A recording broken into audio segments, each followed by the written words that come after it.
네, 안녕하세요. 남생이 S로그의 남생입니다. 오늘은 네 번째 영상으로 이제 찾아뵙게 되었는데요. 그동안에 제가 이제 편입 공부를 시작하고 하는 방법에 대해서 이제 알려드렸지만, 오늘 영상은 조금 더 편입을 준비하는 분들에게 좀 도움이 될 만한 것들을 좀 준비해 왔습니다. 실제 지금 이제 3월이 시작되면서 편입 학원에 들어가셔서 준비하시는 분들이 많이 계실 텐데요.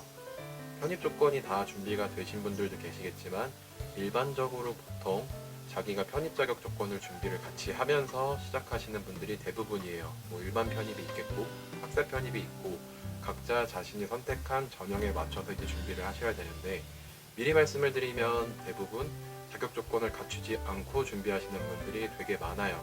그래서 학원을 다니시는 분들도 아시겠지만, 일반적으로 학력 조건이 되지 않는 분들, 일반 편입에 필요한 2년제 졸업장이나 2년제 졸 이상의 학력 조건이 충족이 안 되거나 학사 편입의 조건이 4년제 졸업장 또는 졸업 예정자의 조건이 안 되시는 분들 같은 경우는 지금부터라도 준비를 하면서 같이 진행들을 많이 해야 돼요. 그래서 그거에 맞춰서 내년 편입학을 하던 내후년 편입학을 하던 기간에 맞춰서 준비를 하게 되겠죠.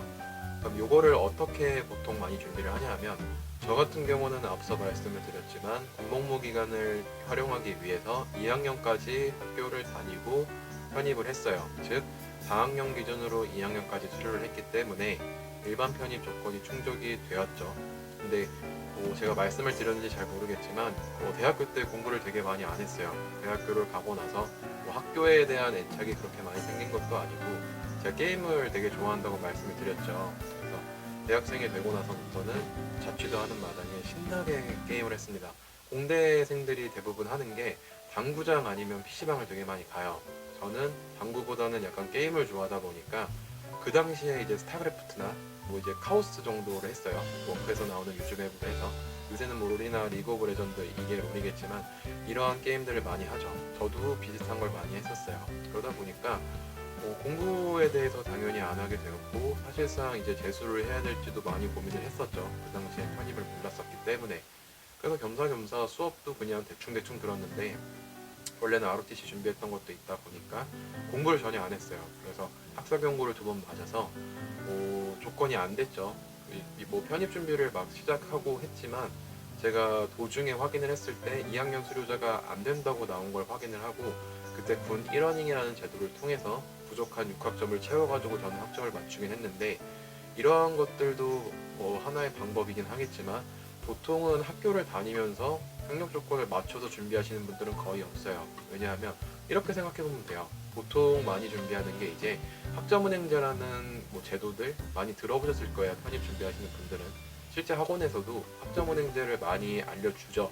조건이 안 되는 사람들은 학원 다니면서 학점은행제로 학력 조건을 맞춰야 되기 때문이에요. 그래서 저 같은 경우는 이제 군인 신분을 이용을 하였기 때문에 2학년까지 다녔던 것도 있지만, 원래 저도 편입이 떨어졌으면 전역하고 나서 학점은행제를 활용해서 학사 편입을 준비하려고 했었어요. 그렇기 때문에 실제 제가 합격을 하고 나서 제 편입 동기생들도 거의 다 학점은행제 출신이었어요. 그 정도로 편입 이꼴 학점은행제이기 때문에 이거를 하는 데 있어서 부담을 느끼시는 분들이 좀 계세요.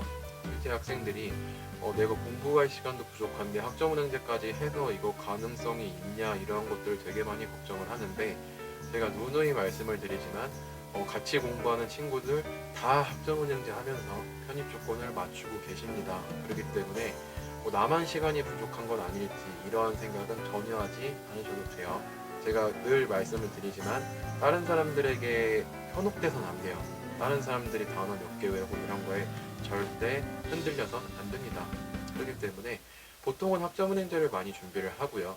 많이 준비하는 게 일반 편입 같은 경우는 경영 전문 학사, 그 다음에 학사 편입을 준비하는 분들은 경영 학사를 많이 준비를 해요. 그러면 편입을 제가 경영학을 갈 것도 아닌데 왜 경영을 추천을 많이 하고 경영을 많이 해야 되는지 궁금하신 분들 계실 텐데요.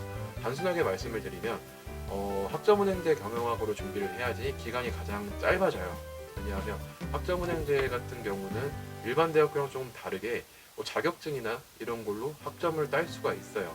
그래서 저도 그 당시에 학점이 처음에 부족한 거를 알았을 때 컴퓨터 활용 능력을 땄지만 일반 대학교에서는 자격증 활용이 안 된다는 걸 알고 나서 군 1러닝을 다시 준비한 거거든요. 근데 학점은행제는 자격증으로 학점 대체가 가능해요. 그렇기 때문에 고등학교 졸업을 하고 나서 편입을 준비하시는 분들도 1년이면 2년제 졸업장을 따는 과정으로 해서 일반 편입을 준비할 수 있어요. 그리고 학사 편입 준비하시는 분들도 고등학교 졸업장이라고 해도 4년제 졸업장을 2년 만에 딸 수 있죠. 그렇기 때문에 사실상 학점은행제로 하는 게 시간 활용이 더 좋아요.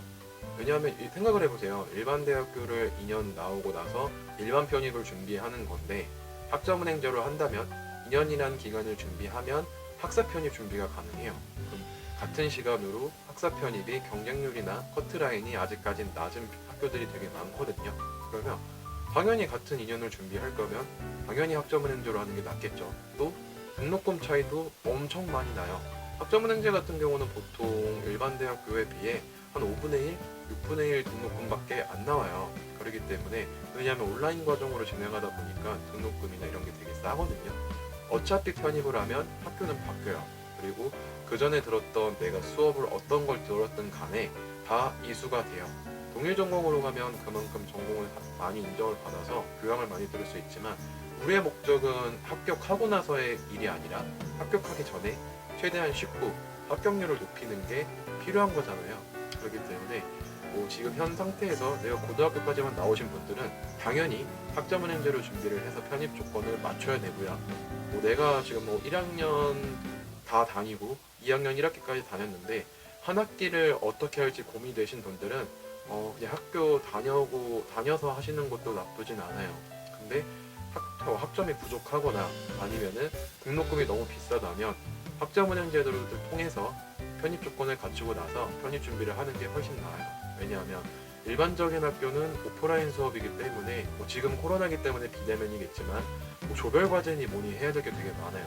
근데 학점은행제 수업은 난이도가 일단 쉽고요. 시험이나 과제 같은 경우도 되게 일반 학교에 비해 까다롭지 않기 때문에 훨씬 편입 공부에 하기 유리하거든요.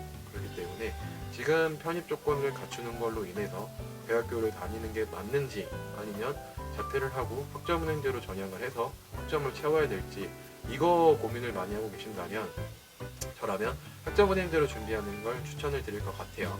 왜냐하면 등록금이나 공부하는 시간 다 생각을 해보시면 당연히 학점은행제가 상당히 유리합니다. 꼭 이게 정답은 아니에요. 저같이 군 휴학을 하고 군복무 기간을 활용하실 분들은 2학년까지 다니고 하셔도 돼요. 그게 아니라면 학점은행제로 준비해보시는 걸 추천드릴 것 같습니다. 그래서 오늘 영상은 이제 편입을 준비할 때 조건이 안 되시는 분들이 흔히 하는 고민들에 대해 설명을 드려봤고요. 제가 늘 말씀드리지만 제 주관적인 의견이기 때문에 정답은 전혀 없어요. 다만 이걸 준비하는 데 있어서 확신이 안 서거나 어떻게 해야 되는지 잘 모르겠다면 제가 늘 말씀을 드리지만 댓글이나 이런 거 남겨주시거나 아니면 저에게 이메일이나 이런 거 주시면은 제가 한번 어떻게 준비를 해왔고 제 경험을 토대로 한 번 더 설명을 드릴 수 있을 것 같아요. 그래서 오늘은 이제 편입 조건 준비하는 방법에 대해 설명을 드려봤고요. 다음에는 언제 시작하는지 그 기간이 언제 하는 게 맞는지에 대해서 한번 설명을 드려볼게요. 그래서 오늘 이 영상이 마음에 드셨다면 좋아요나 구독 눌러주시면 감사할 것 같고요. 궁금한 점 댓글 남겨드리면 또 답변 달아드리도록 할게요. 그럼 영상 시청해주셔서 감사합니다.